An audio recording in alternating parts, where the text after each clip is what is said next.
Bueno, si bien es cierto que he estado involucrado en la práctica médica clínica, tanto a nivel asistencial como privado y en alguna función directiva, siempre he estado relacionado con la docencia y además creo que es un papel fundamental el formar a quienes van a tomar las decisiones en salud en un futuro, así es que la tarea es por lo demás trascendente y retadora.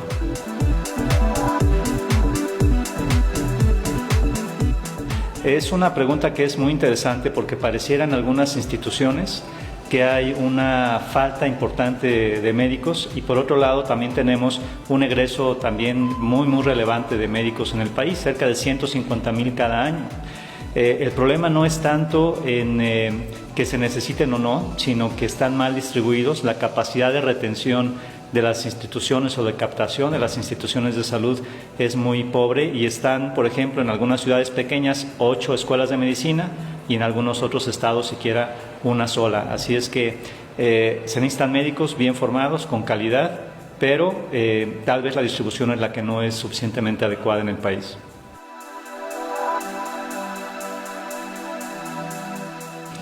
Bueno, una vez que egresa, el médico se va a enfrentar a una alta demanda de empleo por parte de sus compañeros. Se va a enfrentar a una situación en el país en la que enfermedades crónicas como la diabetes, la hipertensión o pacientes de edad avanzada demandan cada vez más sus servicios y quizás se va a encontrar también con un servicio de salud o un sistema de salud un tanto fragmentado, fraccionado, en el que no es sencillo entrar, pero insisto, la calidad del médico puede hacer que salga adelante. Es un panorama fabuloso el de la medicina en nuestro país.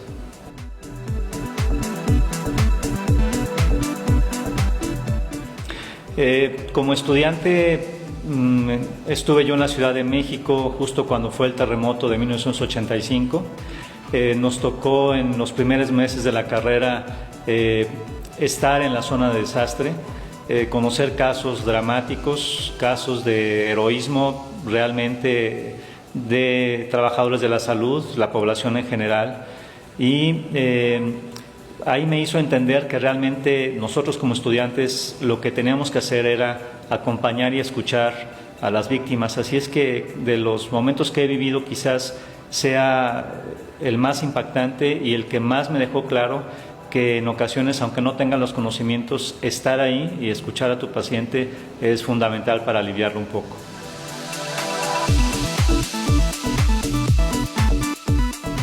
Muy probablemente sea que algunas escuelas de medicina o nosotros tenemos un modelo mental en el que pretendemos enseñar a nuestros alumnos como aprendimos nosotros. Y hay que reconocer que es un mundo diferente. Para que uno en mi época pudiera obtener un artículo científico, quizás debiera pasar 1 o 2 semanas en lo que encontraba la biblioteca de la ciudad en la que estuviera la revista, y si no, lo más que uno podía acceder es, después de varios días, un pequeño resumen obtenido por los sistemas en ese entonces precarios de informática. Ahora, con un par de teclas uno puede tener información de todo el mundo, generar información. Y esta brecha que existe entre quienes estamos tratando de formar y quienes están formando, que ahora tienen formas distintas de aprender, formas distintas de comunicarse, motivaciones diferentes, menos tolerancia a la frustración, una predilección por la inmediatez, en el sentido de que si no logran el éxito en el primer momento se sienten ya frustrados. Quizás sea, independientemente de colocar el humanismo, la ética en la formación del médico, tal vez sea uno de los desafíos más importantes para enseñar la medicina actualmente.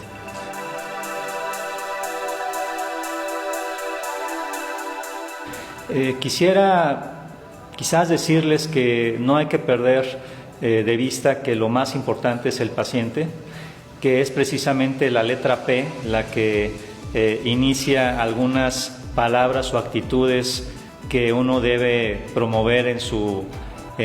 quehacer, que es la pasión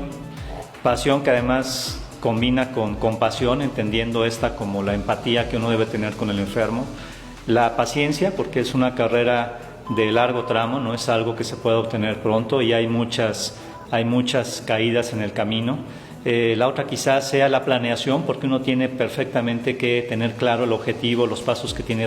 que dar para cumplirlo, la persistencia, porque si no, no llegamos al final del camino. Pero lo más importante es que una vez que tengamos nosotros a un paciente enfrente, no es solamente un corazón, no es solamente un cerebro, no es solamente un riñón, es una persona que sufre, que tiene una historia de vida y que a fin de cuentas necesita de que estemos con él, y aprender a escuchar quizás es lo más difícil, escuchar con todos los sentidos, escuchar lo que nos dice, pero también lo que no nos dice, lo que nos explica con su cuerpo, con el tono de voz, con la postura que tiene, que a veces ayuda más para identificar lo que está aquejando al enfermo y el motivo por el cual acude con nosotros.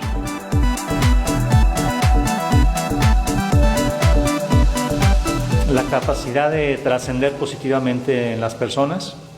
la posibilidad de efectivamente generar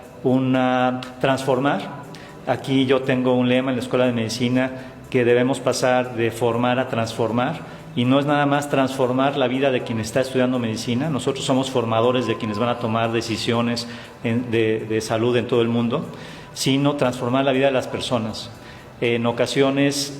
se considera que la medicina es muy fría, que nos alejamos del sentimiento de las personas, que nos vamos por lo comercial o por lo meramente tecnológico, y ese poder dar un giro a la vida de una persona, por orientarle de manera correcta, tratarle de manera correcta o dedicarle unos minutos, creo que es lo que más nos hincha el pecho y nos hace levantar la cara y enfrentar los días y los casos que a veces son muy complicados, y si no curar al paciente, por lo menos estar con él, aliviarle y que él sepa que no lo vamos a dejar.